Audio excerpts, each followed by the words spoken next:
hadirin dimohon berdiri. Rabbis samawati wal ardi wa ma bainahuma rahman.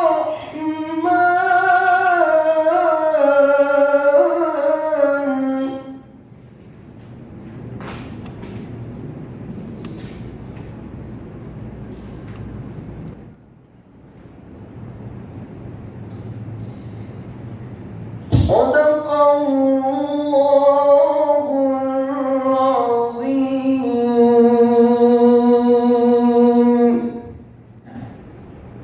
Saudara Promovenda bernama Reza Kurnia, SPDI, SKM, MA, MKM dengan 4 gelar, S1 2 gelar di bidang keagamaan dan di bidang kesehatan masyarakat 2 gelar. Jadi sebagai ahli kesehatan yang agamis atau sebagai agamawan yang peduli terhadap kesehatan. Dipersilakan saudara Promovendus untuk menyampaikan abstrak disertasi selama 10 menit maksimal. Bismillahirrahmanirrahim. Assalamualaikum warahmatullahi wabarakatuh. Hamdan wa syukranillah, salatan wa salaman ala Rasulillah sallallahu alaihi wa ala alihi wa sahbihi wasallam. Bapak Ketua, Sekretaris beserta promotor dan Bapak Ibu penguji yang kami muliakan. Pada kesempatan yang berbahagia ini, Promovenda ingin mempresentasikan hasil penelitian yang telah Promovenda lakukan pada 1 tahun ke belakang, dari tahun 2019 sampai dengan tahun 2020, terkait dengan pengembangan profesional guru bersertifikat pendidik pada Madrasah Aliyah di Kota Banda Aceh. Sebagaimana kita ketahui bersama bahwasanya kualitas pendidikan merupakan faktor terpenting dalam maju dan mundurnya suatu bangsa. Banyak hal yang mempengaruhi meningkat atau tidaknya kualitas pendidikan itu sendiri, baik dari guru, siswa, sarana dan prasarana, lingkungan pendidikan, kurikulum dan sebagainya. Namun yang menarik bahwa profesional dan tidaknya seorang guru merupakan hal terpenting dalam meningkatkan kualitas pendidikan, sehingga dibutuhkan suatu terobosan dalam hal pengembangan profesional guru. Banyak hal yang telah dilakukan oleh pemerintah khususnya di Indonesia untuk meningkatkan profesionalitas seorang guru. Hal ini terbukti dengan banyaknya aturan-aturan dan undang-undang pemerintah terkait dengan pengembangan profesional seorang guru, baik itu yang sudah bersertifikat pendidik maupun yang belum bersertifikat pendidik. Walaupun pada disertasi ini peneliti fokus kepada guru yang sudah bersertifikat pendidik. Ada Undang-Undang Nomor 20 Tahun 2003 tentang Sistem Pendidikan.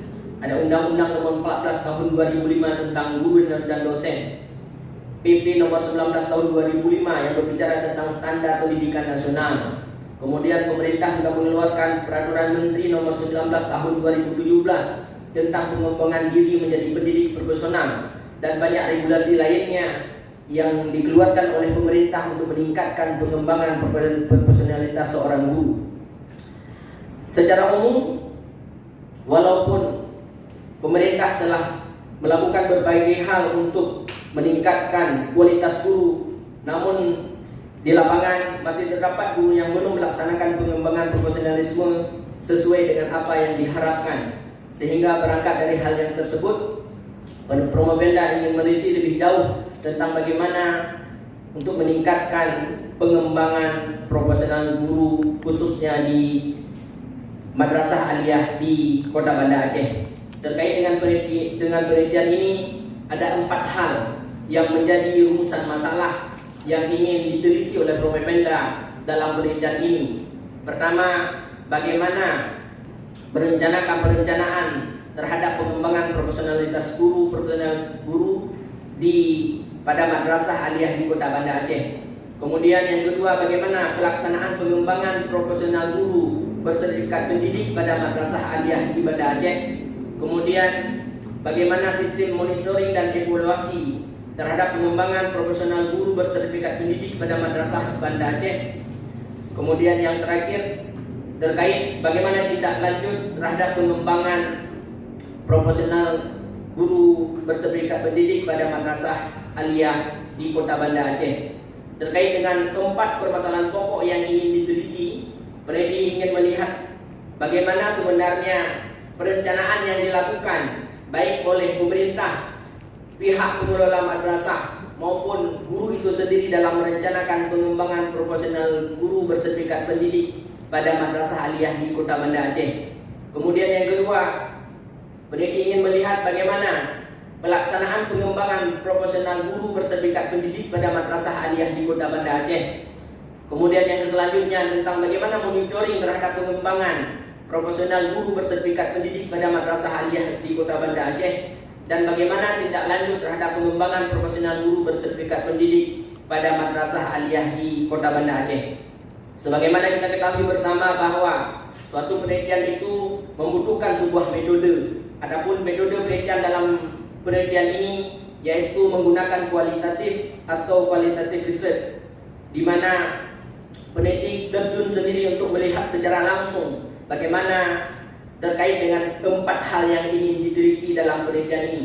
Adapun lokasi ataupun tempat penelitian yang dilakukan yaitu pada 8 madrasah aliyah di Kota Banda Aceh yang terdiri daripada 5 madrasah aliyah swasta dan 3 madrasah aliyah yang berstatus negeri. Sedangkan sampel penelitian dalam penelitian ini mulai dari pihak dari Kanwil sebagai pemangku kebijakan dalam pengembangan pendidikan madrasah aliyah di Kota Banda Aceh, pihak daripada Kemenak Kota Banda Aceh, pengelola madrasah sebagai orang yang mengetahui langsung terhadap pengembangan dan kegiatan pelaksanaan pembelajaran pada madrasah aliyah dan Banda Aceh, dan juga guru bersertifikat pendidik pada madrasah aliyah di Kota Banda Aceh. Adapun teknik pengumpulan data yang dilakukan yaitu melalui observasi partisipan, kemudian wawancara mendalam dan dokumentasi.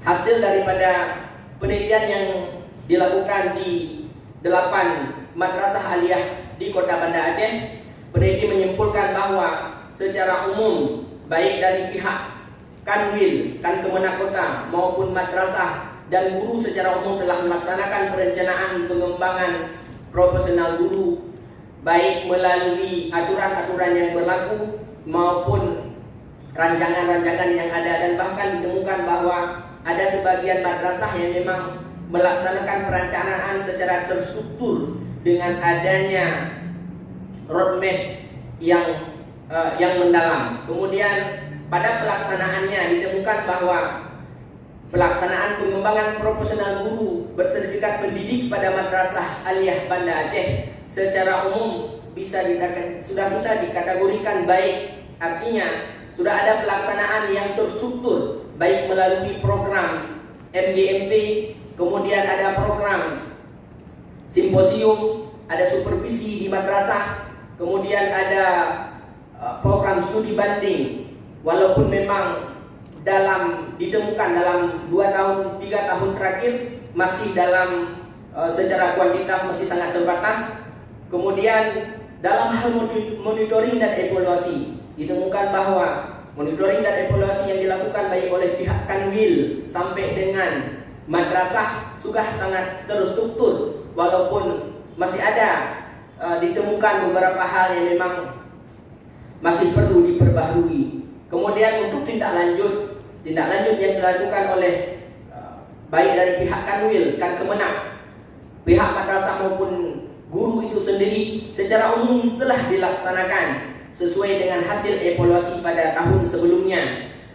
Namun dalam hasil penelitian ditemukan bahwa belum adanya sebuah ketentuan yang baku terhadap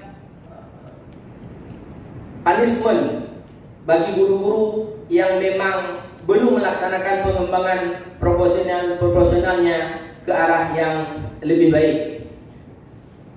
Kesimpulan daripada penelitian ini, yang pertama, perencanaan pengembangan profesional guru berserikat pendidik pada madrasah aliyah merupakan salah satu hal yang harus dilaksanakan oleh semua pihak, mulai dari pihak guru itu sendiri sampai kepada pihak pemerintah sebagai pengambil kebijakan. Kemudian pelaksanaan pengembangan profesional guru berserikat pendidik pada madrasah aliyah di Kota Banda Aceh secara umum sudah baik, walaupun ada beberapa hal yang perlu dibenahi. Hal ini dilatar belakangi oleh berbagai faktor yang mempengaruhinya, baik dari segi kurangnya fasilitas pendidikan dan pelatihan dari Kanwil Kemenak Provinsi maupun Kemenak Kota, dan juga belum maksimalnya fasilitas prasarana dan prasarana yang memadai di madrasah aliyah di Kota Banda Aceh. Kemudian untuk selanjutnya, monitoring dan evaluasi juga secara umum sudah dilaksanakan, walaupun memang perlu adanya sebuah terobosan baru untuk pengembangan yang lebih bagus. Kemudian secara untuk tindak lanjut yang telah dilakukan baik oleh pihak kepala madrasah maupun pihak daripada pemerintah telah dilaksanakan, baik dengan mengirim guru-guru ke sekolah ataupun madrasah lain, dan bahkan ditemukan ada guru-guru yang dikirimkan ke luar daerah sebagai studi banding untuk mengembangkan profesional guru di madrasah aliyah di Kota Banda Aceh. Mungkin ini gambaran umum daripada hasil penelitian yang didapatkan oleh Pemda. Untuk selanjutnya kami mohon kepada Bapak Ibu penguji untuk memberikan masukan, saran untuk perbaikan disertasi ini di masa yang akan datang. Terima kasih. Assalamualaikum warahmatullahi wabarakatuh. Terima kasih Pak Ketua. Puji kita kepada Allah, sallallahu alaihi wasallam, Rasulullah sallallahu alaihi wasallam. Penghormatan juga kepada tim penguji, kepada Pemfendis, ya, bukan Pemfenda. Pemfenda Ino, Pemfendis agak bahasa pahum ikan ya. Bahasa ikuti saja ya. Baik, sebelum kita lanjut ke pertanyaan, mungkin nanti setelah selesai dan ketika minta tangan kami mohon sudah diperbaiki sesuai dengan yang kita bahas di ujian tertutup. Nah, ini yang belum diperbaiki ini. Mungkin di recycle yang kemarin sudah dicoret-coret jadi ini ulang. Jadi nanti saya masih melihat masih sama seperti yang waktu ujian tertutup. Kita janji ya. Baik. Karena hanya untuk ini janji pertama. Baik, ini profesional. Ya, sebelum kita bertanya yang lain, kita bertanya dulu apa karakter guru yang dianggap profesional. Baik, terima kasih Bapak. Ada beberapa karakter yang melekat pada guru yang profesional. Baik melalui kita lihat melalui undang-undang maupun teori-teori yang memang sudah ada. Pertama, salah satu diantaranya yaitu guru-guru yang berprofesional, guru-guru yang memang bisa menempatkan dirinya untuk terus mengembangkan bukan saja dirinya dan juga anak didik, kemudian mampu menguasai media pembelajaran sehingga mampu menghasilkan anak didik ke arah yang lebih baik. Guru-guru yang berprofesional mempunyai karakter-karakter ataupun tipe-tipe tertentu, baik diukur dari kualifikasi pendidikan, punya kualitas yang memang mumpuni dan diakui secara akademik, kemudian mampu memberikan kontribusi yang membangun bagi anak didiknya. Oke, baik.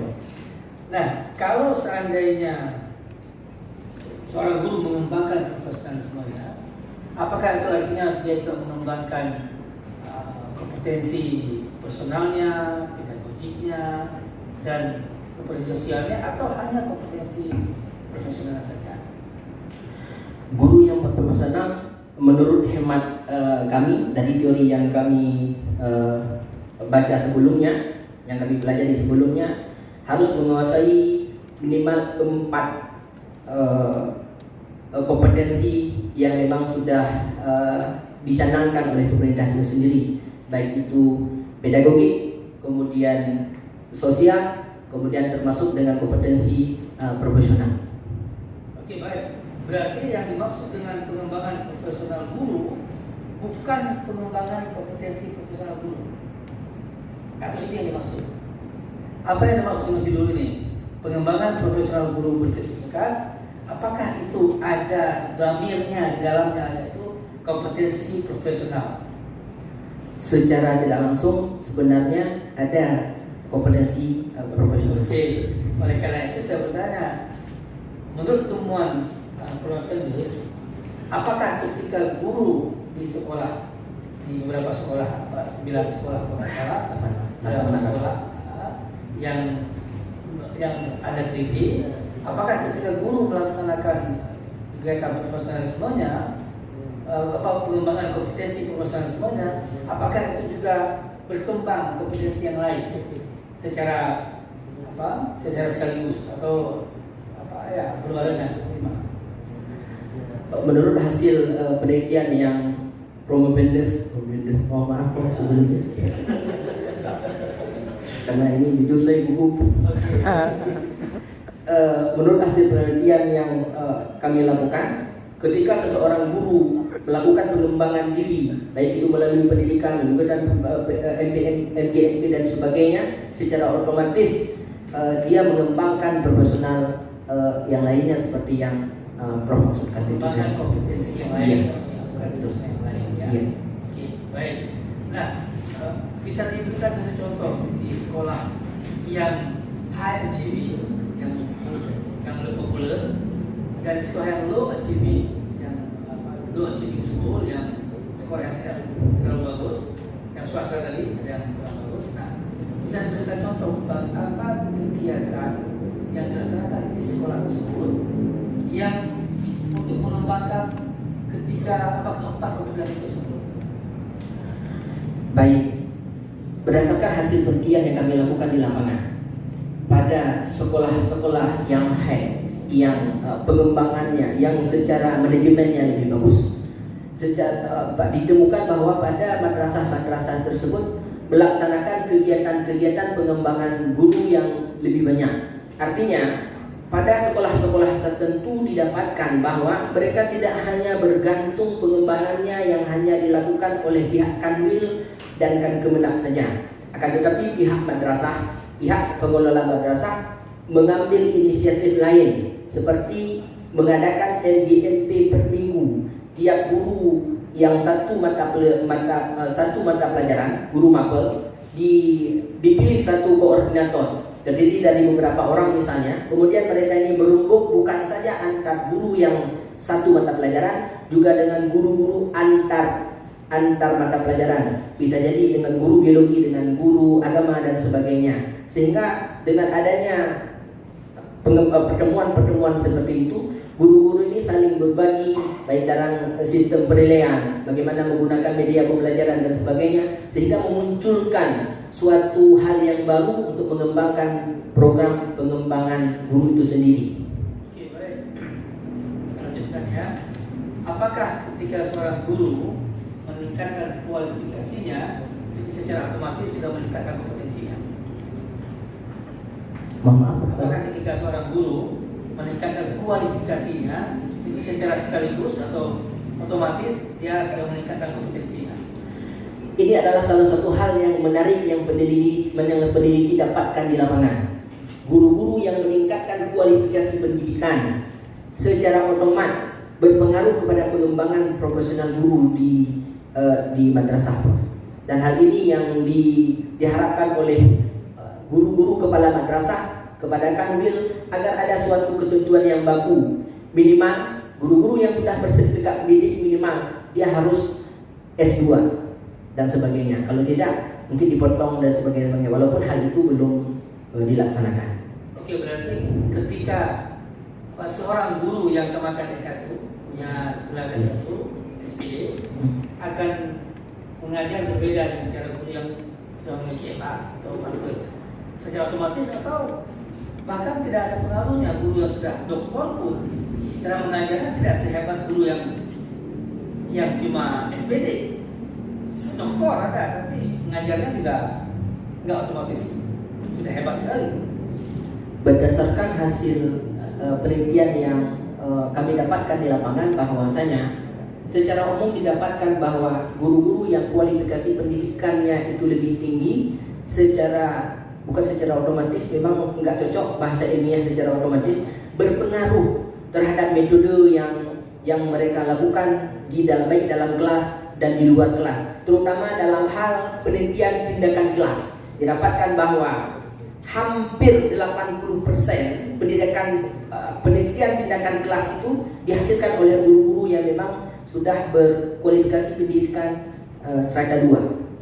Dan ini hasil penelitian atau hasil penelitian. Dengan ini berarti akan ada penjelasan bahwa guru-guru yang sudah bergelar master sudah lebih bagus dalam penelitian.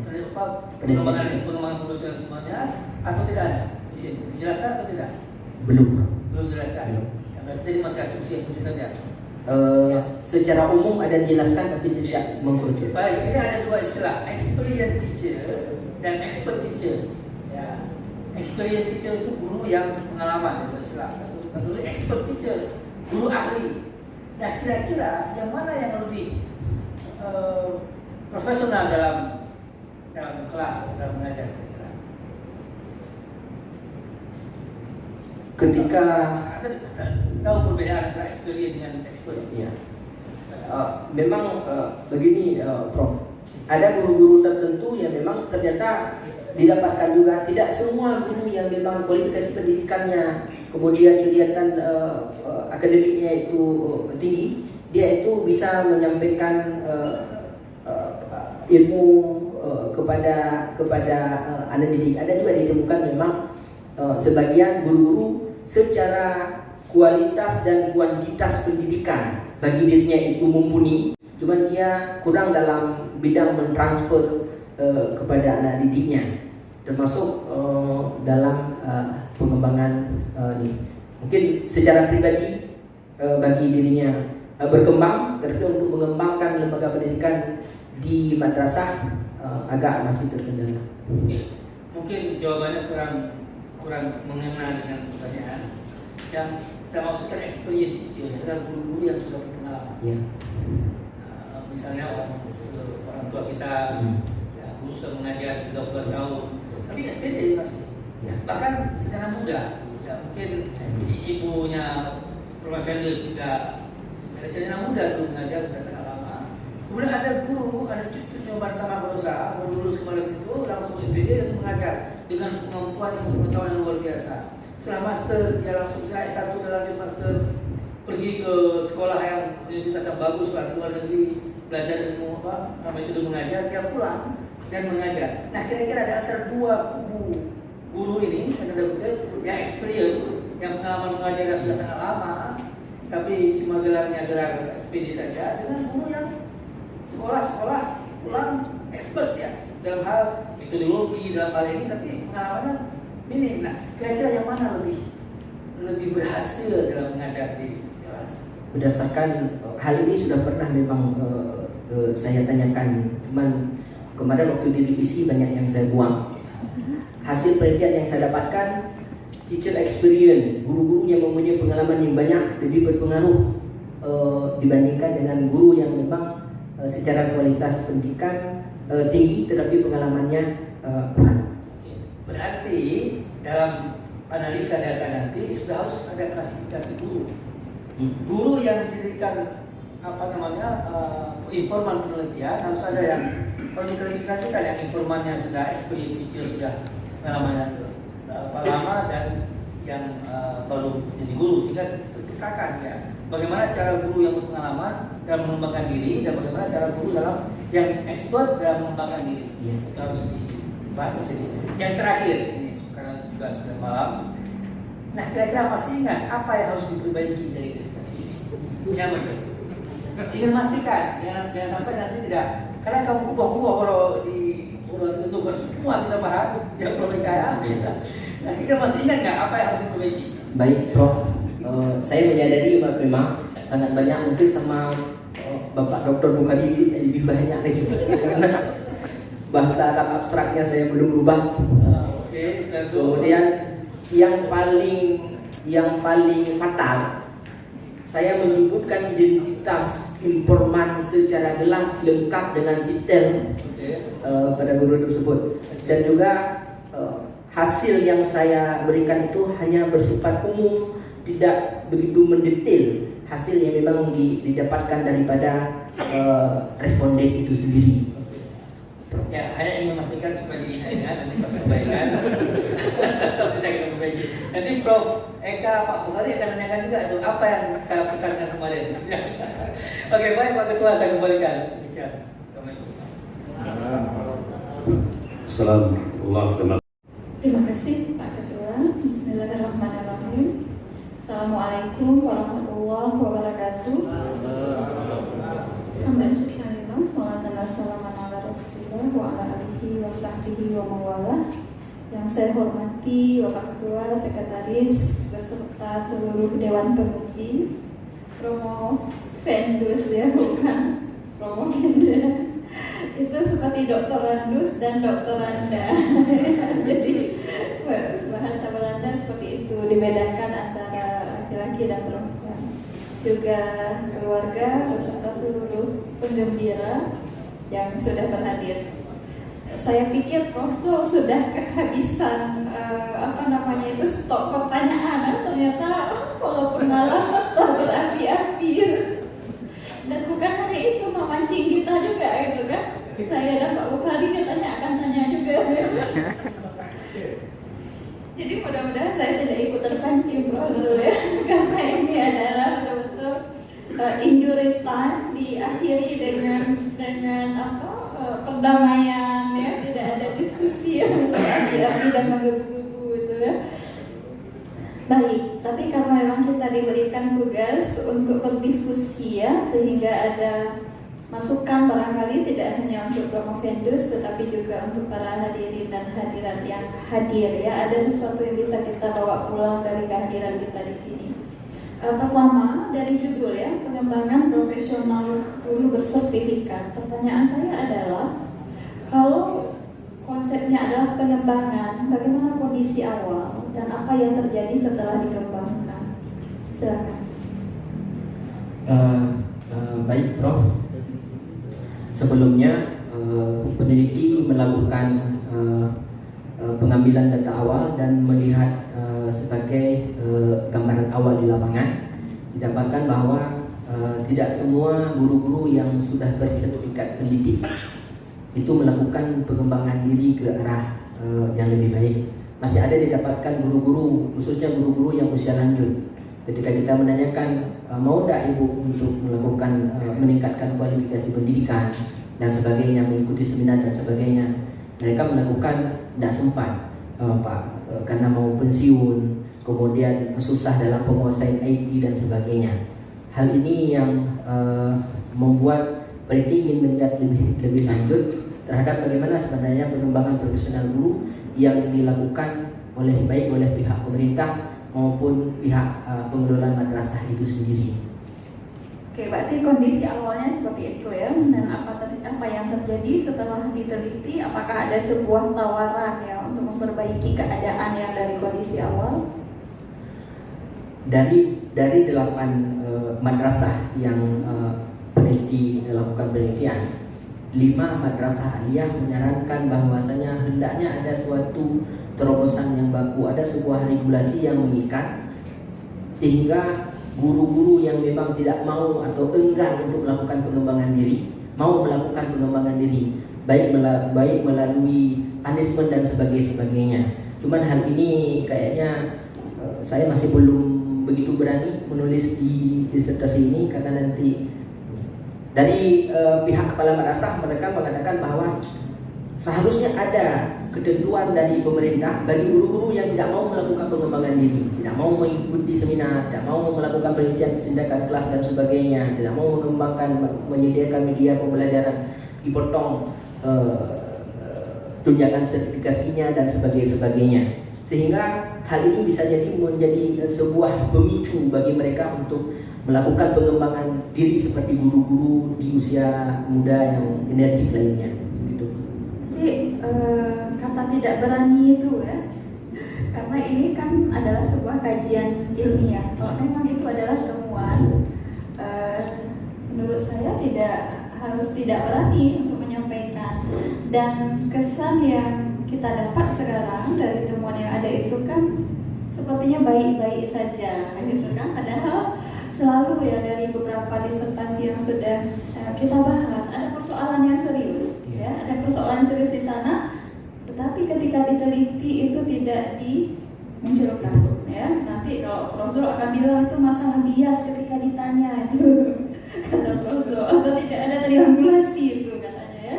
Jadi nanti kembalinya ke persoalan metodologi. Baik, ini karena ada ditulis di dalam disertasinya ada istilah post-positivistik yang Promovendus sebutkan, ya, kalau tidak salah di halaman 106. Apa itu? Singkat saja. Apa itu filsafat post-positivistik yang melandasi metode penelitian disertasi ini?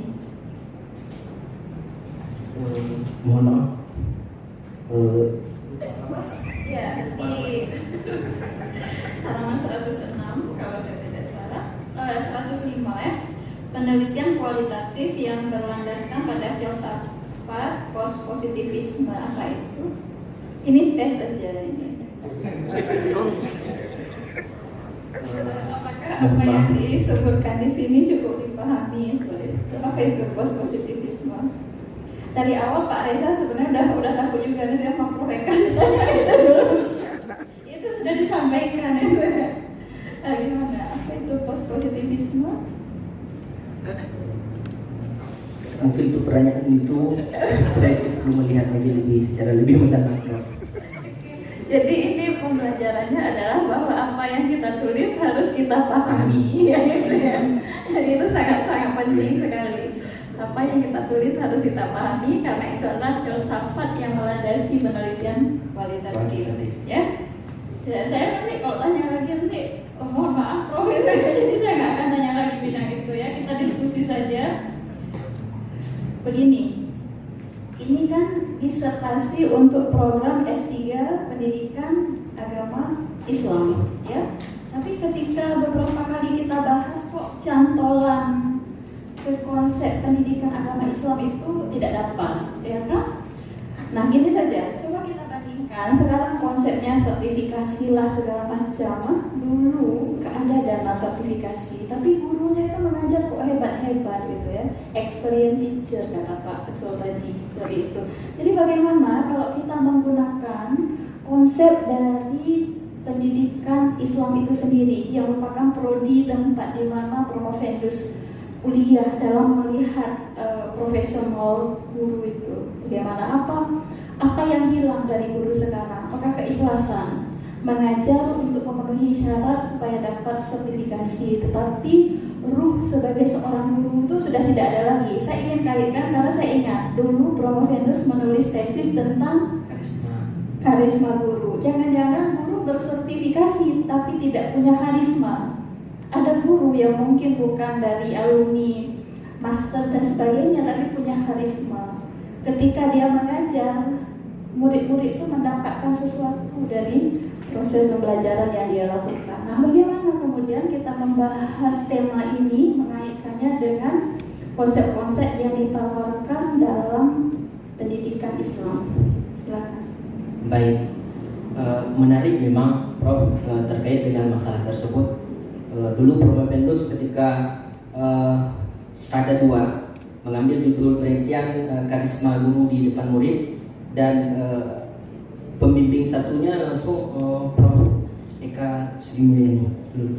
Didapatkan bahwasanya kenapa di daerah itu tidak begitu mengedepankan materi, karena rupanya salah satu faktor yang didapatkan waktu itu ada sebuah kitab Ta'alim al-Muta'allim karangan Syekh Januzi.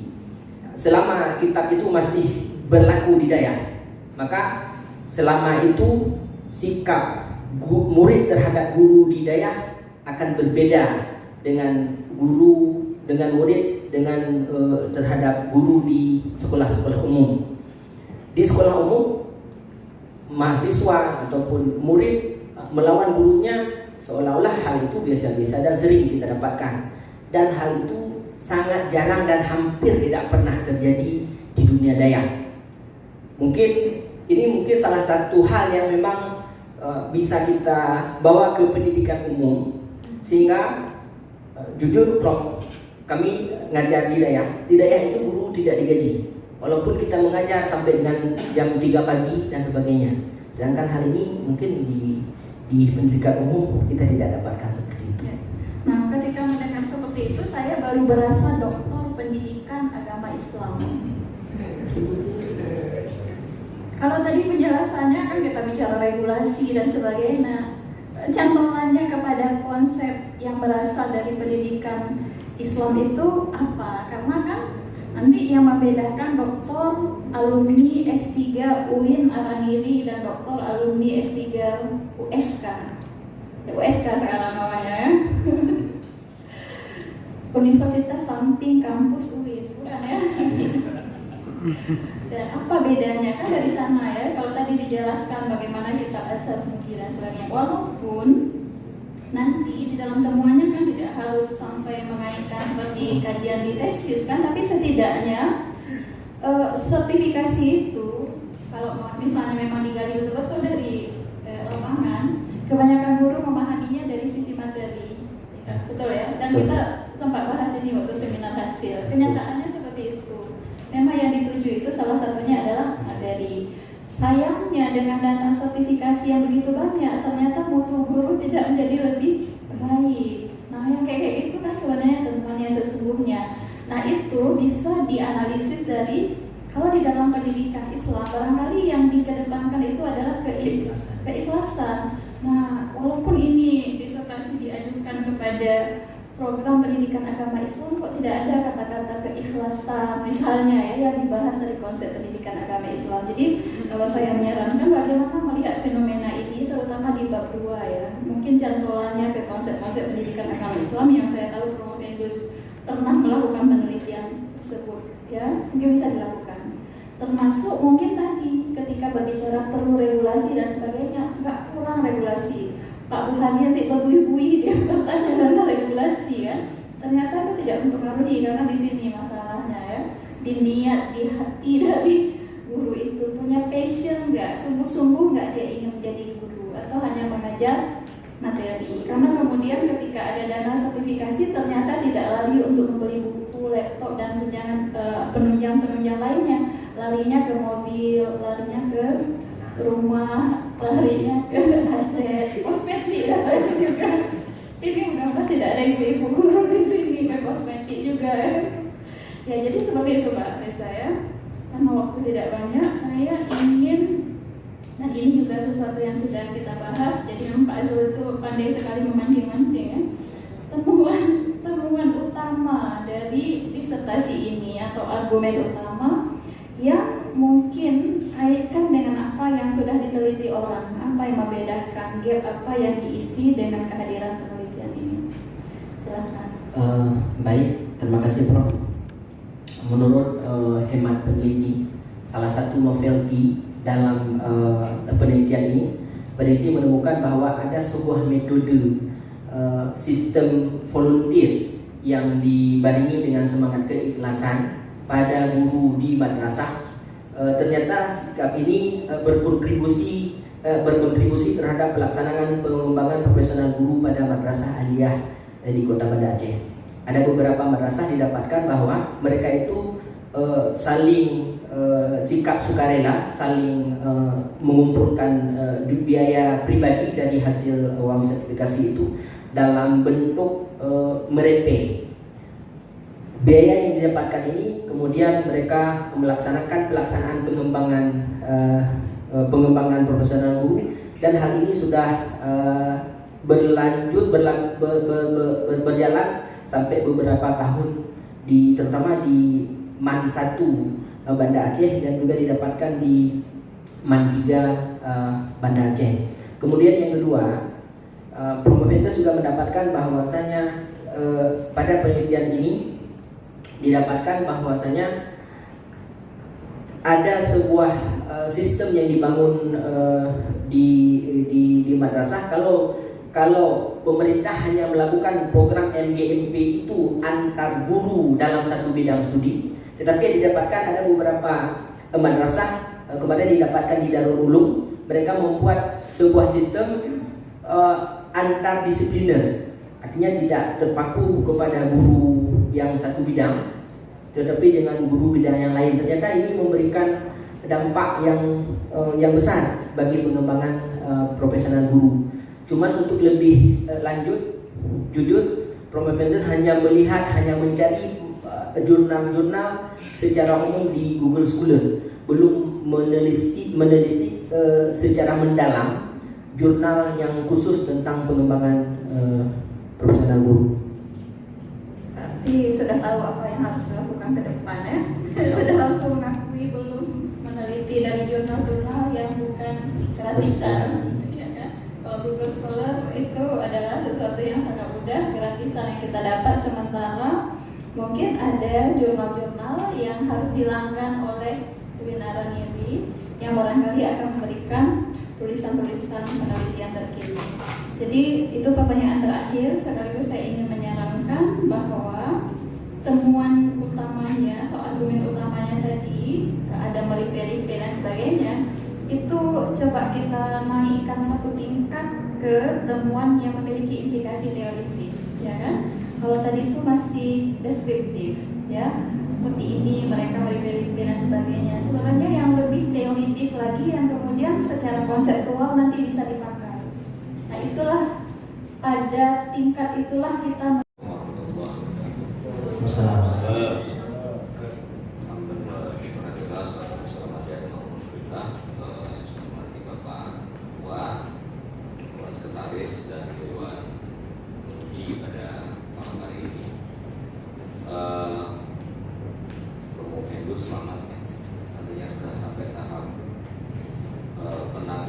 jawaban setelah perjalanan panjang saya rasa melalui ujian-ujian sebelumnya, dan tentu pihak keluarga yang sangat berbahagia juga mengirimkan anak tercinta, saudara tercinta, keluarga tercinta sampai tahap sekarang ini. Baik, ada beberapa hal yang ya posisi saya karena menggantikan dan saya belum membaca, tetapi dari bacaan saya ketika saya mendapat tadi sore, berapa jam saya coba membaca ini memang saya lihat masih banyak sekali ya kesalahan yang harus betul-betul disembuhkan. Jadi kesalahan-kesalahan teknis itu nyata sekali di disertasi ini dan sangat mengganggu ketika saya baca ya.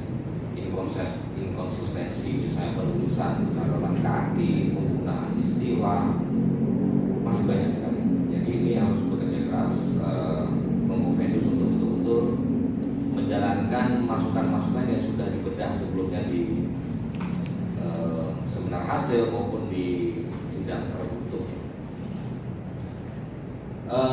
Selain itu memang banyak juga sudah ditanyakan, disarankan, tetapi saya ingin menguji setidaknya ini karena pertanggungjawaban ke publik ya.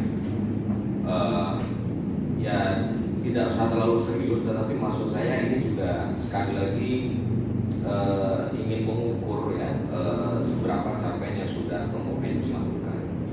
Tadi saya mendengar Promovendus di dalam paparannya itu menyimpulkan bahwa hasil penelitian kajian yang sudah dilakukan ini bahwa pelaksanaan yang ada di Banda Aceh itu sudah masuk kategori baik. Jadi saya masih ingat sekali tadi sempat disampaikan. Pertanyaan saya, kenapa disimpulkan dengan kategori baik? Apa ukurannya? Baik, terima kasih Bapak. Menurut hemat peneliti, ada beberapa hal yang memang diamanatkan oleh pemerintah, baik melalui undang-undang maupun permen dan sebagainya, dan regulasi lain terkait dengan pengembangan pelaksanaan pengembangan profesional guru. Dari beberapa item yang telah dianjurkan oleh pemerintah tersebut, secara umum sudah dilaksanakan. Walaupun pada pelaksanaannya di lapangan memang tidak semua guru melaksanakan hal tersebut. Misalnya contohnya salah satunya MGMP, ada majelis musyawarah gabungan guru mata pelajaran. Ditemukan bahwa pada semua madrasah aliyah yang dilakukan penelitian, semuanya melakukan hal tersebut dan melaksanakan hal tersebut. Akan tetapi didapatkan ada sebagian madrasah, khususnya madrasah-madrasah yang memang secara manajemennya sudah bagus, mereka tidak hanya bergantung kepada program yang memang dijalankan oleh pihak pemerintah. Ada sistem yang dibangun di madrasah itu sendiri. Guru-guru di madrasah itu sendiri melakukan MGMP dalam bentuk kelompok-kelompok kecil. Mereka di sini saling berbagi, saling bertukar pendapat, saling bertukar pikiran. Bagaimana misalnya tentang sistem penilaian, metode pembelajaran, evaluasi dan sebagainya. Nah, disinilah peneliti mendapatkan bahwasannya rupanya dari hasil penelitian beberapa responden yang memang peneliti melakukan wawancara, mereka mengatakan bahwa kami sangat merasa adanya kontribusi yang sangat besar terhadap mereka-mereka yang mengambil mengembangkan profesionalnya melalui peningkatan kualifikasi pendidikan. Dan guru-guru yang sudah S2 dan bahkan ada guru-guru yang memang sudah S3, itu di Darulum ada satu. Di sana guru-guru yang lain mengatakan bahwa kami sangat banyak mendapatkan hal-hal baru dari guru yang sudah secara kualifikasi pendidikannya itu sudah S3. Contoh salah satunya adanya jurnal-jurnal dalam pengembangan profesional guru, baik itu dalam pengembangan media pembelajaran, kurikulum, sistem penilaian, dan yang sangat mereka yang hal yang memang menarik di sana dan guru-guru sangat antusias terhadapnya, yaitu terkait dengan penelitian tindakan kelas. Karena penelitian tindakan kelas ini tiap tahun dilakukan semacam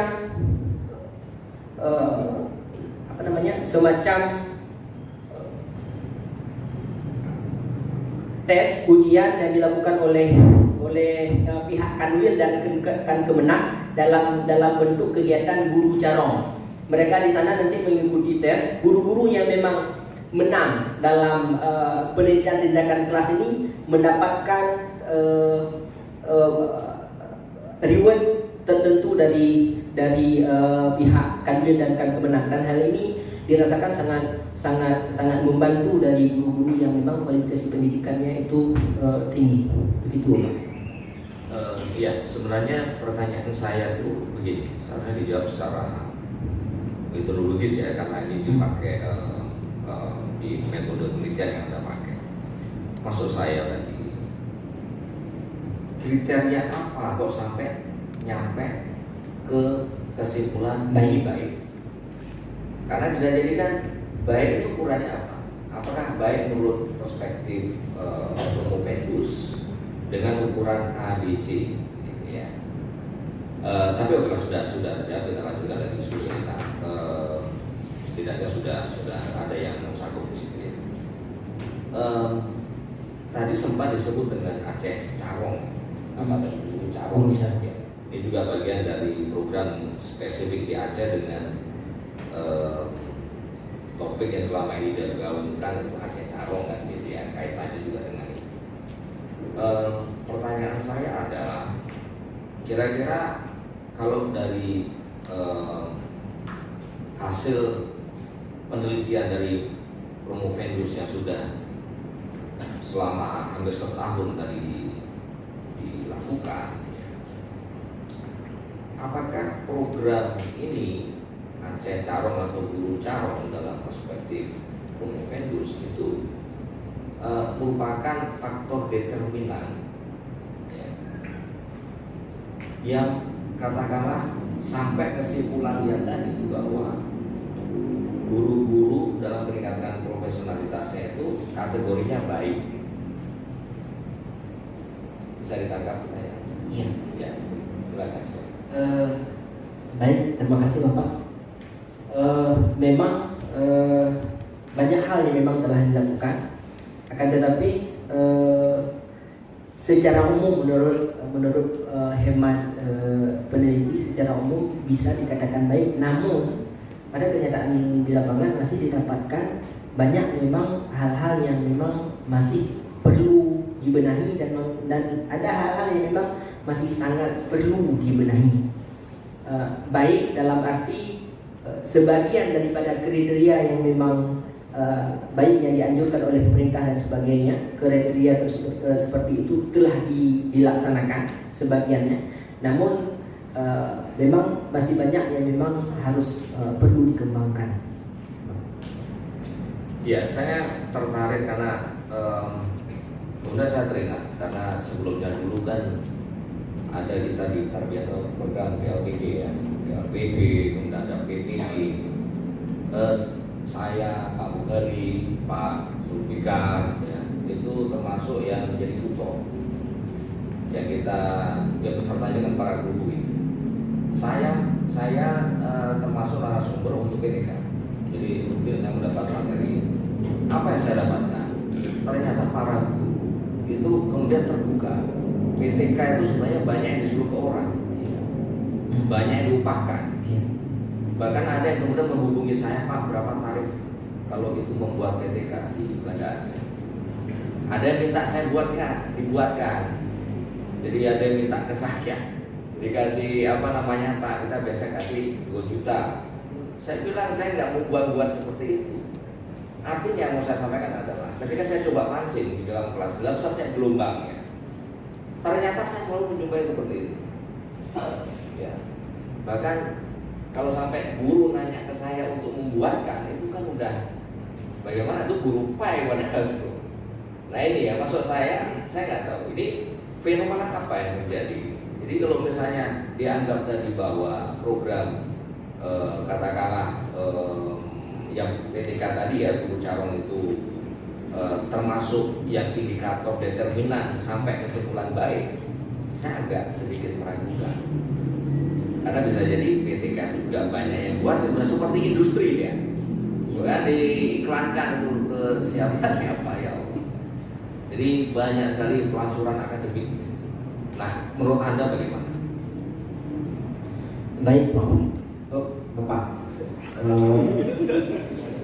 Memang berdasarkan hasil yang kami dapatkan di lapangan, bukan tidak jauh berbeda dan memang seperti apa yang Bapak Dr. Anton utarakan tadi, dan hal itu didapatkan di lapangan. Cuman kenapa kemarin peneliti menulis di sini bahwasanya sudah baik, karena memang menurut hemat peneliti sepertinya sangat masih agak kurang elok kita mengatakan tidak baik, karena sudah banyak daripada program-program yang dianjurkan oleh pemerintah itu secara umum memang dilaksanakan. Namun memang ditemukan di lapangan masih banyak yang seperti yang Bapak utarakan tadi. Nah ini mungkin di satu sisi juga menegaskan bahwa ada beberapa hal yang di Promovendus seharusnya juga lebih berada secara akademik ya, ketidakelokan, ketidakenakan, itu bukan persoalan tidak enak atau tidak elok, tetapi apa yang didapatkan itu yang seharusnya ditampilkan sehingga menjadi ini bisa menjadi referensi ya. Jadi nanti bahwa catatan ini akan menjadi penelitian lanjutan oleh orang lain yang membaca. Tetapi kalau ada rasa tidak enak, tidak elok, tidak kurang nyaman dan seterusnya, maka sebenarnya ada yang banyak yang disembunyikan di sini dan itu tidak fair. Seharusnya itu dibahas. Nah, satu hal lagi catatan, salah satu salah satu poin yang menunjukkan bahwa hasil karya tulis ilmiah itu berkualitas adalah kualitas referensi. Ya. Nah, saya sudah menghitung dari referensi yang Anda tuliskan di sini, tapi sangat begini maksud saya. Ada yang seharusnya itu tidak dipakai lagi. Sudah out of date ya. Ada yang tahun 60-an masih. Dan 60-an itu bukan kitab klasik ya, artinya misalnya katakanlah kitab sumber utama ya, misalnya katakan Al-Um misalnya yang Anda mungkin tahun sekian masih logis untuk dipakai. Tetapi ini bukan, jadi buku-buku referensi yang terkait dengan pengembangan guru misalnya itu kalau tahun-tahun 60-an, tahun 80-an itu sudah sangat usang. Karena apa? Paradigmanya sudah sangat jauh. Nah, ini mungkin juga akan menjadi sebuah catatan yang semestinya itu juga menjadi perhatian dari Pemufendus. Tapi overall saya sampaikan selamat kepada Pemufendus ya, setidaknya dalam tahap ini sekali lagi sudah mencapai tahap akhir ya, harus memperbaiki lagi nanti, menyempurnakan lagi berdasarkan catatan dari penguji, karena tidak semua yang sudah S3 pun tuntas sampai akhir. Ada yang berguguran di tengah jalan dan seterusnya. Jadi saya rasa demikian, saya kembalikan kepada Bapak Ketua. Assalamualaikum warahmatullahi wabarakatuh. Alhamdulillah, terima kasih Ketua Sidang Promosi itu. Sekarang ini yang ketiga kali kita bertemu. Saya kalau itu aja saya tanya, nanti tadi udah dijawab.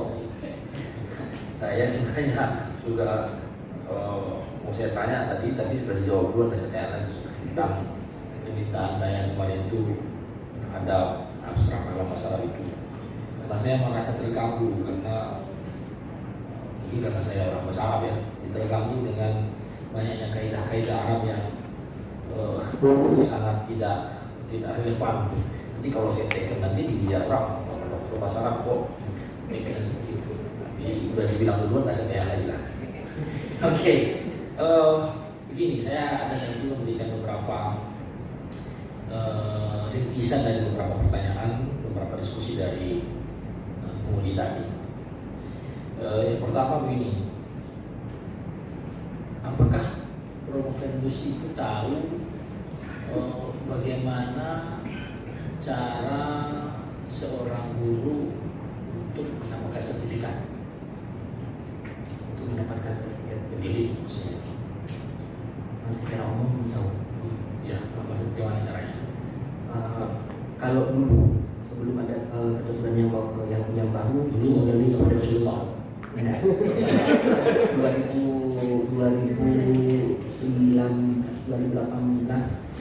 ada undang-undang nomor 2017 nomor 19 tahun 2017.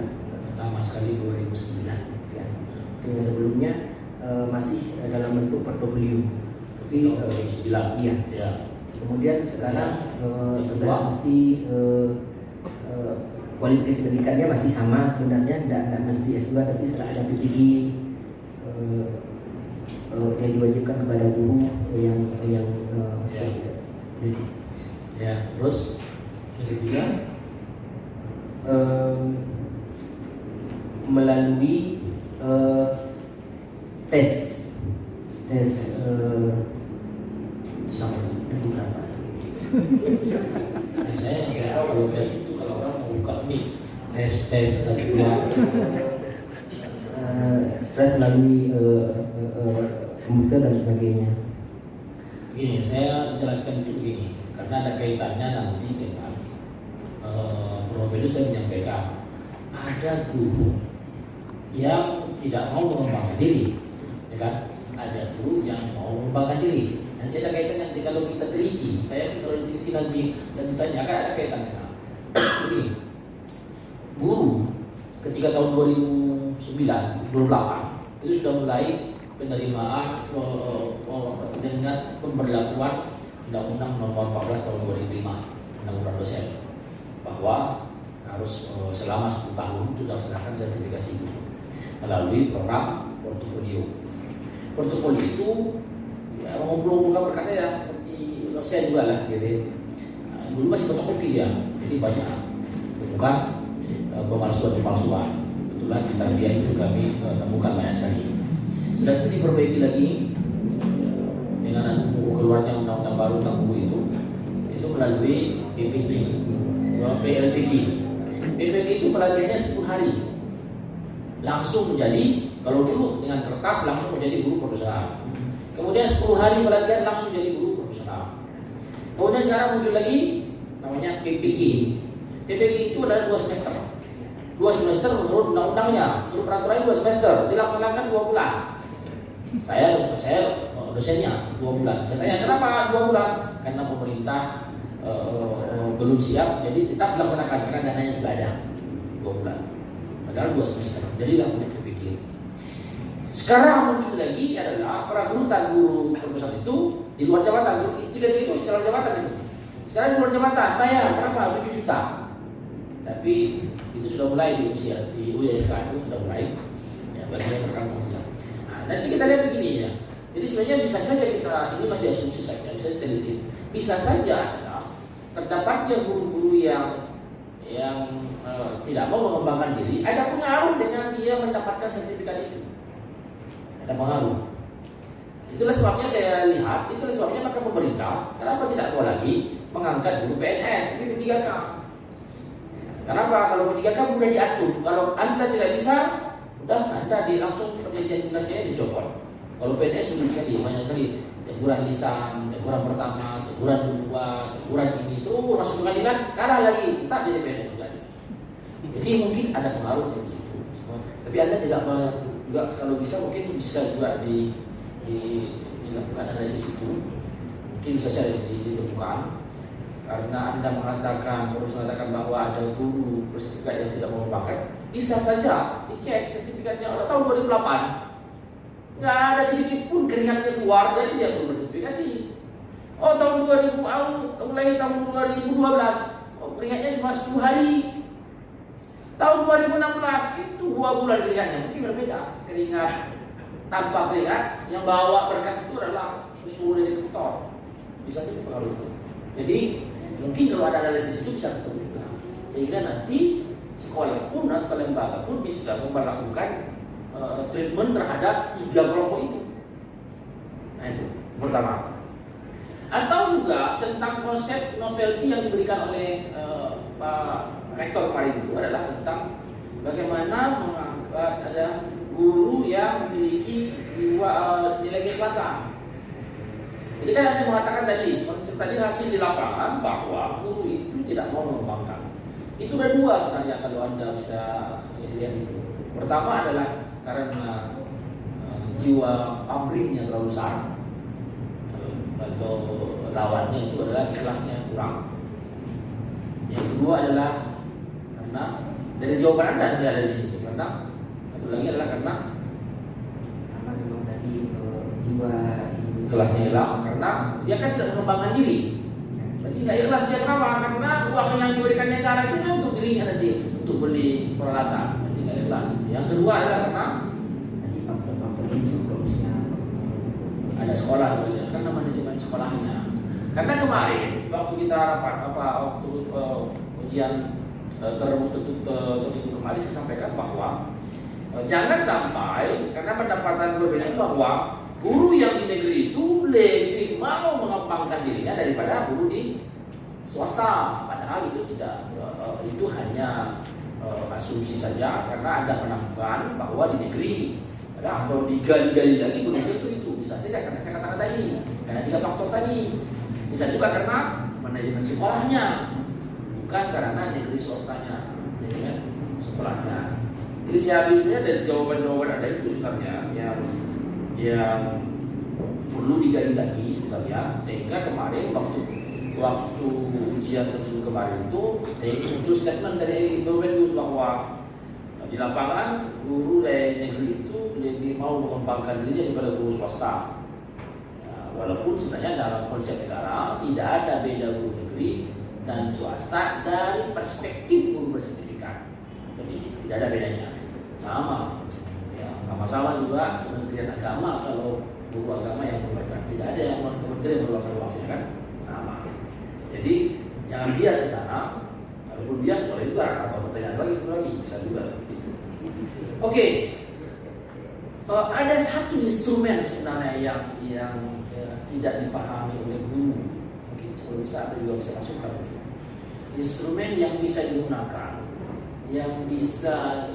oleh manajemen sekolah, bagaimana membuat guru itu mengembangkan dirinya. Itu kalau Anda baca di Permen Pan RB nomor 9 tahun 2010 kalau tidak salah, tentang PKB. Apa itu PKB? Pengembangan yang PKB itu bukan partai politik berkelanjutan. PKB pengembangan keprofesian berkelanjutan. Kan ada 3 macam. Kemarin saya sampaikan ketika kita di seminar hasil. Ada 3 macam. Pertama adalah pengembangan diri. Yang kedua adalah karya ilmiah dan publikasi. Yang ketiga adalah karya inovatif. Itu PKB. Kalau Anda bisa analisis itu, sebenarnya itu adalah kewajiban harian guru. Kalau dia nggak buat itu, apa konsekuensinya? Kalau nggak buat dia itu, konsekuensinya apa? Tapi kan untuk sementara belum ada ini. Kalau yang di pengembangan yang berkelanjutan, mungkin nanti lebih kepada profesional guru itu sendiri. Ya, di situ maksudnya kalau dia melakukan itu adalah dia akan ada pangkat. Kalau nggak ada pangkat dia berarti bisa ditegur kan? Jadi bisa tanpa harus menggunakan konsep sertifikat pendidik itu, kepala sekolah juga bisa menegur guru kalau dia tidak mengembangkan dirinya dengan tidak melaksanakan PKB. Itu di Radwell. Kebetulan saya juga tim penilaian KPR dulu. Ya, itu PKB sudah online. Untuk kenaikan online, kayak dosen sekarang. Kalau itu sudah jadi instrumen yang digunakan juga bisa sebenarnya. Tapi mungkin lagi-lagi manajemen sekolahnya. Jadi itu sebenarnya yang ada beberapa catatan nanti bisa dielaborasi lagi supaya kalau Anda ingin mendapatkan begini itu asumsi saya masih seperti itu, bisa nanti ada elaborasi lagi di lapangan. Apakah betul memang ditemukannya guru yang tidak mau mengembangkan diri dengan begini adalah karena faktornya, mungkin karena ada faktor yang saya katakan tadi, dia itu adalah alumnus dari sertifikasi guru tahap pertama, model kedua atau model ketiga, atau mungkin saja adalah mungkin, tapi ini agak sulit mendapatkannya. Kenapa? Karena berkaitan mindset. Ini kan faktor pragmatis dan ikhlas itu kan mindsetnya. Nah, mungkin kita gali itu. Bagaimana kita gali itu? Pasti indikator-indikatornya agak sulit ditemukan yang secara balik. Kenapa? Memang sekarang munculnya itu karena mindset begitu sekarang sudah pragmatis, karena orang. Tapi sekarang kita cari buktinya. Walaupun dari pandangan mata kita betul, tapi kan tidak bisa kita katakan begitu. Karena ada juga guru yang kelas. Tapi yang bisa dikatakan yang kedua, saya katakan manajemennya mungkin bisa saja kata apapun itu. Jangan nanti Anda katakan sekolah negeri, saya tidak mau sekolah negeri swasta. Manajemen sekolahnya yang Anda buat nanti. Jangan Anda mengatakan dengan Badin adalah karena negeri dan swastanya, manajemennya. Kalau Anda lihat rankingan perguruan tinggi hebat di Aceh, itu kalah negeri dan swasta. Itu kalah kita yang makan. Nah, itu jadi bukan negeri swasta sebenarnya, bukan negeri swasta, manajemennya yang paling penting. Manajemen itu nanti ada teorinya gitu. Ya. Oke, saya mau tanya yang saya tanya kemarin. Saya ulangi lagi lah. Saya ingin Anda tuh yang real mang tidak ada sulit, agak butuh waktu mungkin oke lah. Yang oleh saya tanya kemarin itu tidak butuh waktu. Tentang saya ingin Anda memberikan sebuah batasan pengertian yang jelas tentang guru bersertifikat pendidik. Silakan. Guru bersertifikat pendidik adalah guru yang memang sudah melalui tahapan penyeleksian. Kalau dalam bahasa sesuai dengan peraturan yang berlaku, peraturan yang kita merujuk kepada peraturan regulasi yang diberlakukan oleh pemerintah, itu guru bersertifikat pendidik itu guru-guru yang memang sudah dianggap profesional dalam bidangnya. Berarti berarti dianggap ya, itu bukan profesional kan? Dianggap profesional, tidak sama dengan profesional. Dalam sertifikatnya dinyatakan bahwa sebenarnya guru yang bersertifikat PEDI adalah guru yang memang profesional ya. Bukan dianggap kan? Bukan. Itu bukan dianggap, tapi guru profesional. Pertanyaan kedua adalah, apakah sertifikasi guru itu adalah tujuan atau media?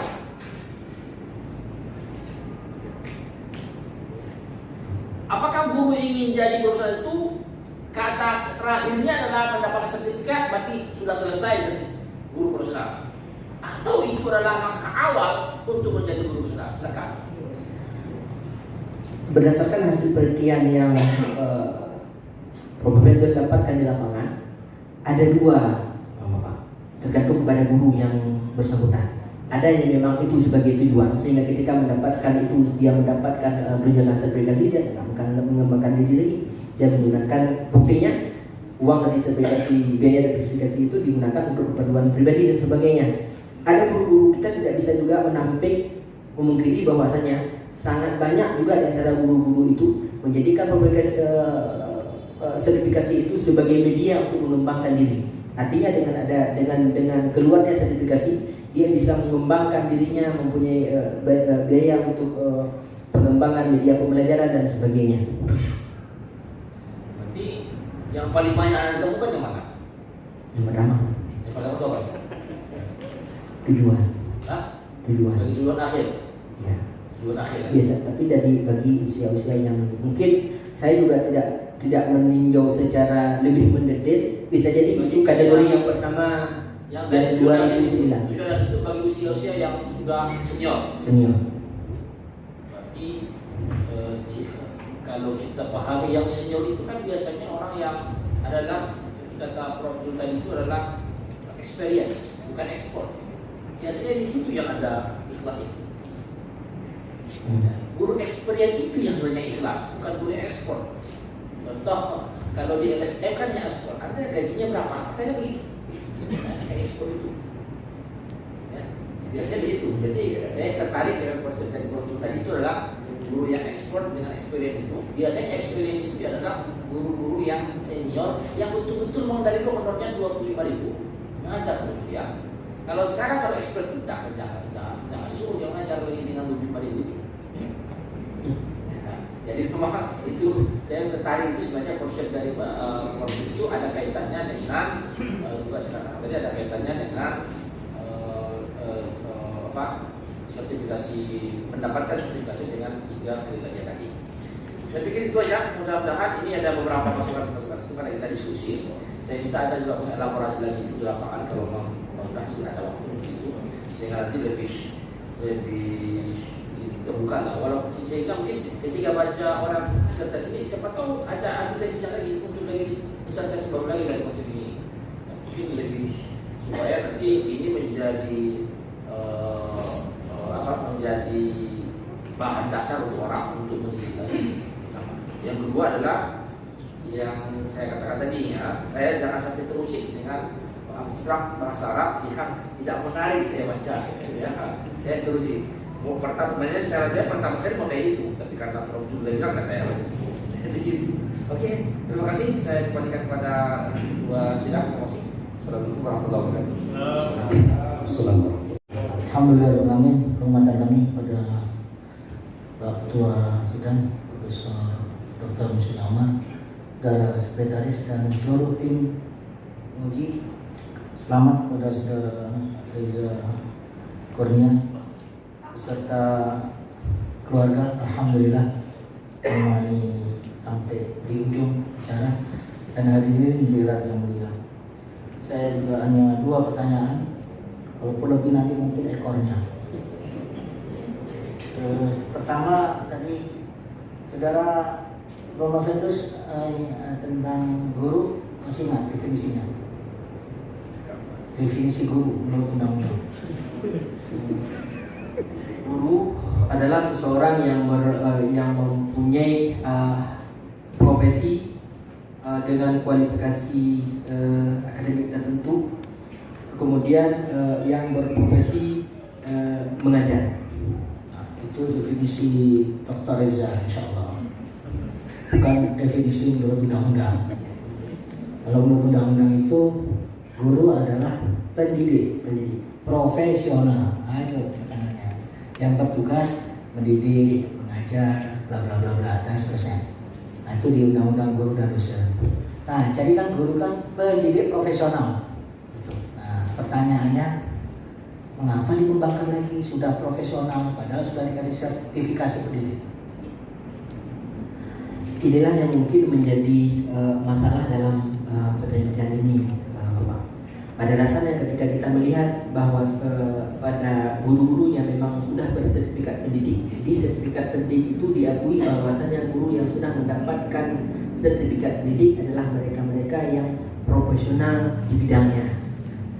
Pada kenyataannya, ketika kita melihat di lapangan, tidak seperti itu, karena seperti yang diutarakan oleh Bapak Dr. Bukhari tadi, bahwasanya penyematan profesional di sertifikat pendidik itu hanya melalui serangkaian tes, bukan secara keseluruhan. Ketika kita lihat di lapangan, banyak guru-guru yang memang dia sudah mendapatkan sebenarnya sertifikat pendidik, tapi butuh perkembangan yang lebih ekstra sehingga dia betul-betul disebut sebagai seorang yang profesional di bidangnya. Kira-kira kalau guru sudah mendapat sertif itu profesionalitasnya berapa persen? Sehingga perlu dikembangkan supaya persentasenya meningkat. Standar minimalnya berapa? Nah, itulah tadi logika mengapa harus ada pengembangan. Jadi kalau di atas saudara Reza itu ada lampu, itu berapa watt? Nah, nanti ini udah berapa watt, udah berbeda lagi. Di luar, ketika kita luar ada lampu merkuri. Di atas sana ada rembulan, ini tanggal 16 masih cerah. Besok pagi ada matahari. Nah, kita kira-kira itu filsafatnya. Jadi tidak ada yang sempurna. Nah, sekarang dokter itu juga. Setelah dokter nanti jangan sampai tidak ada pengembangan diri lagi. Karena dokter itu dokter berapa persen itu. Dokter pendidikan agama berapa persen. Nah, itu kan. Nah, jadi perlu pengembangan terus. Nah, itu yang pertama. Ya. Yang kedua, Anda kan sudah dari SD, SMP, SMA atau MIN sampai perguruan tinggi S3. Guru atau dosen yang Anda idolakan. Atau seandainya nanti ini kan nggak menjadi guru, saya akan seperti dia. Dan alasannya.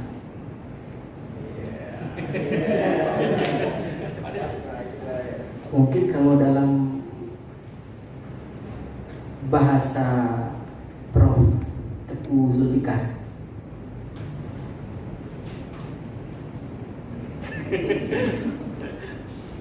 saya harus memposisikan diri dalam hasil bias, artinya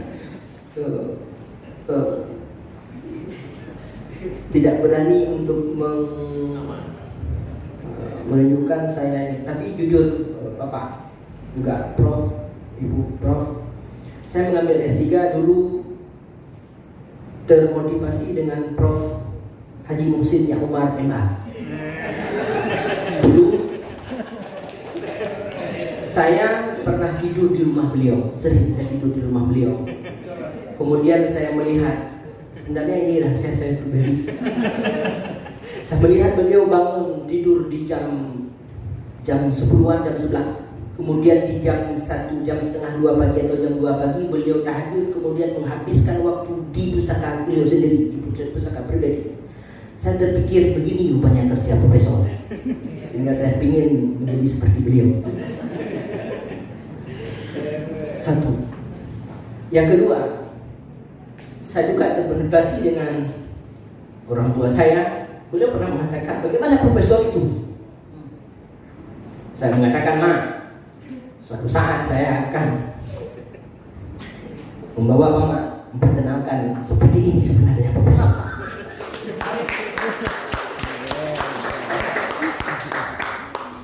Mungkin itu, Pak. Baik, terima kasih. Assalamualaikum warahmatullahi wabarakatuh. Menjadi kunci barusan. Ya, untuk selanjutnya proses sidang kami serahkan kepada MC. Ketua menskor sidang. Dewan Penguji mengadakan rapat penentuan hasil maka sidang diskors. Promovendus mengambil tempat semula. Dewan Penguji meninggalkan ruang sidang untuk mengadakan rapat penentuan hasil sidang. Hadirin dimohon berdiri.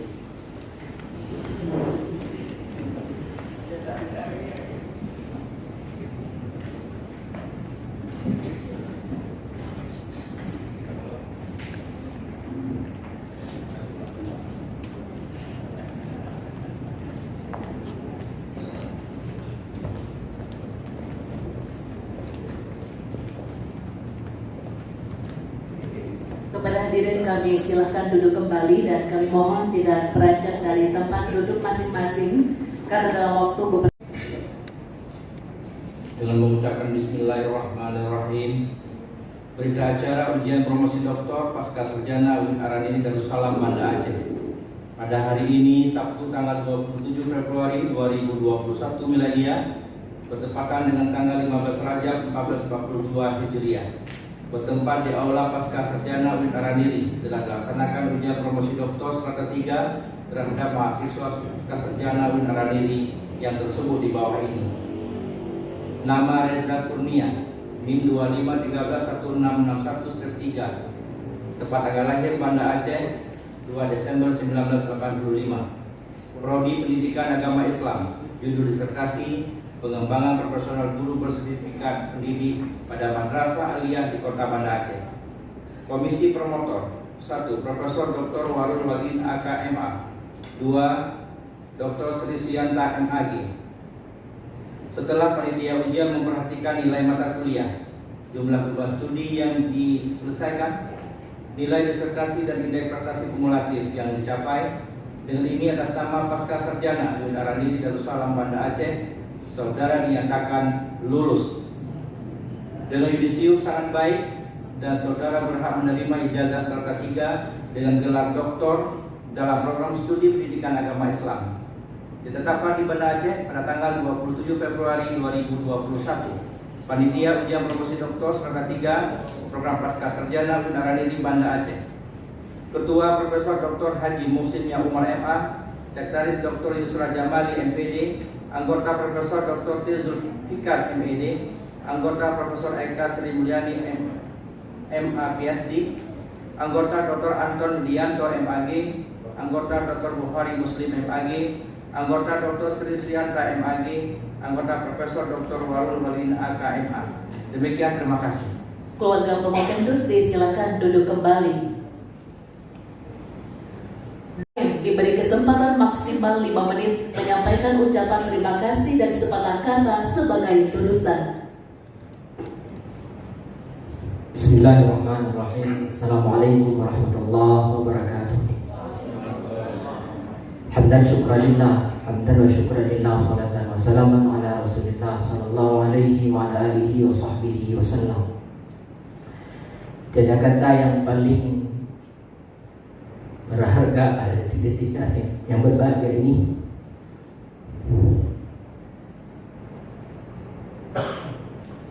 melebihi ungkapan syukur saya kepada Allah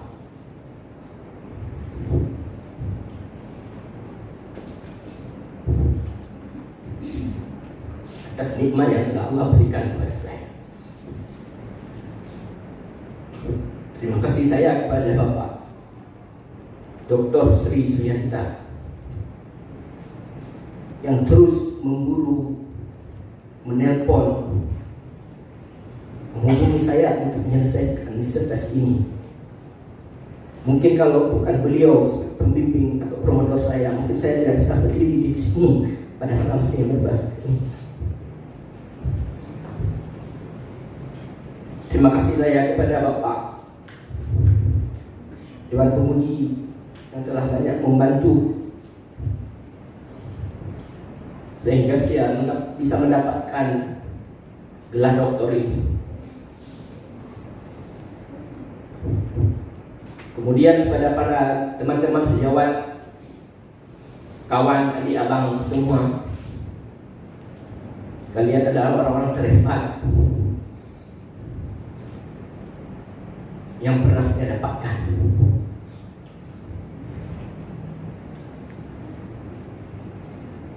Terima kasih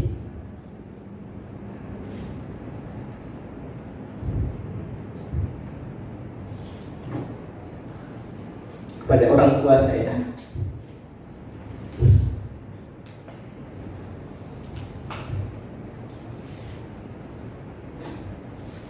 Jujur Prof, dulu saya pernah pesimis untuk menyelesaikan S3 ini. Karena di samping selain S3 saya juga mengambil program Public Health, kesehatan masyarakat di Universitas Muhammadiyah Aceh. Saya mengatakan kepada mama saya, "Ma, saya sanggup lagi menyelesaikan program doktor ini. Kita tidak punya duit." Mama saya mengatakan, "Tidak apa nak, kita tidak punya duit, tapi kita punya Allah. Ihfadillah yahfadka." Bantu Allah, penuhi kemauan Allah, Allah akan membantu kamu.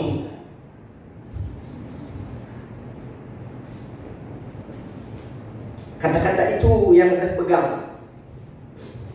dan menjadikan saya bisa berdiri di sini pada malam hari yang berbahagia ini dengan bangga, Prof. Saya perkenalkan, inilah orang tua saya. Sosok single parent dalam keluarga, berjuang sendiri membesarkan keenam anaknya, yang hari ini alhamdulillah bisa berdiri di tempat yang berbahagia ini. Sebenarnya mama lah yang lebih berhak mendapat gelar doktor ini daripada saya. Karena berkat perjuangan mama lah saya bisa berdiri di sini pada malam hari yang berbahagia ini.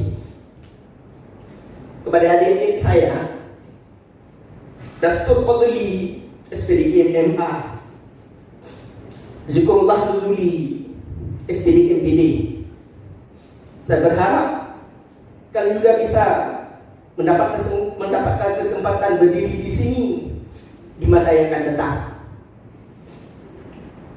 Terima kasih saya kepada seluruh staf akademik yang telah sangat banyak membantu, Bapak Iqbal, Kanda Muhazzad, dan seluruh kawan-kawan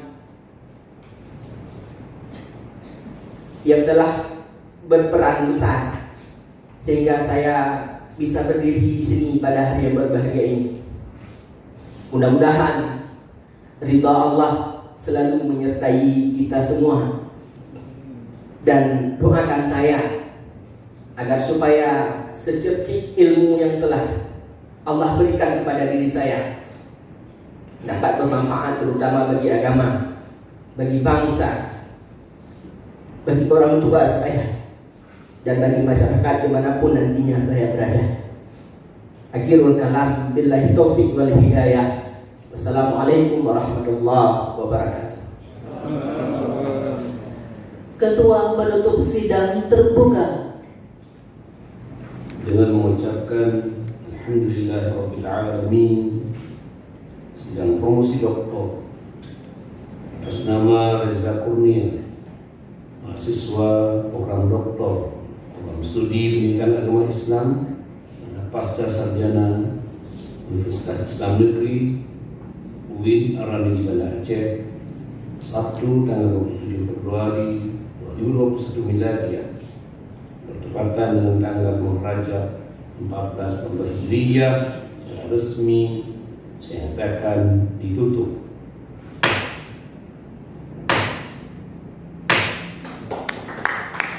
Assalamualaikum.